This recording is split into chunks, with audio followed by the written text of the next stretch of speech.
બગસરામાં શિક્ષણને પ્રોત્સાહન આપવા જનતા કન્યા વિદ્યાલય અને શાળા નંબર 4ના સંયુક્ત ઉપક્રમે પ્રવેશોત્સવ યોજાયો હતો. કાર્યક્રમમાં પ્રાંત અધિકારી કેપી નંદા, નગરપાલિકા પ્રમુખ નીરવ ગોંડલિયા અને અન્ય અગ્રણીઓ ઉપસ્થિત રહ્યા હતા. મહાનુભાવોના હસ્તે નવા પ્રવેશ મેળવનાર વિદ્યાર્થીઓને કુમકુમ તિલક કરી આવકારવામાં આવ્યા હતા.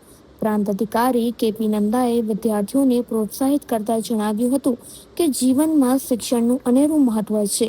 તેથી દરેક વિદ્યાર્થીએ કોલેજ સુધીનો ઉચ્ચ અભ્યાસ પૂર્ણ કરવો જોઈએ. આ કાર્યક્રમમાં આંગણવાડી, બાલવાટિકા, ધોરણ 9 અને 11ના વિદ્યાર્થીઓને શૈક્ષણિક કીટ આપી પ્રોત્સાહિત કરાયા હતા. મહાનુભાવોના માર્ગદર્શન અને વાલીઓની ઉપસ્થિતિમાં આ પ્રવેશોત્સવ ઉત્સાહપૂર્ણ વાતાવરણમાં સંપન્ન થયો હતો. શું કહેશો સાહેબ, શાળા પ્રવેશોત્સવ અંતર્ગત તમે ઉપસ્થિત હતા?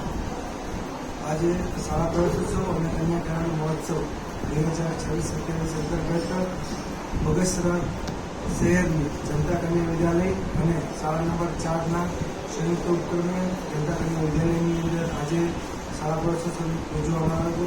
આ શાળા પ્રવેશોત્સવની અંદર બાલવાટિકા, ધોરણ 1, ધોરણ 9 અને ધોરણ 11ના બાળકોને પ્રવેશ આપવામાં આવ્યો છે. સૌથી સારામાં સારી બાબત એ કહી શકાય કે ધોરણ 9ની અંદર કુલ 72 વિદ્યાર્થીનીઓએ પ્રવેશ મેળવ્યો છે, જે આપણા માટે ખૂબ સારી વાત કહેવાય છે.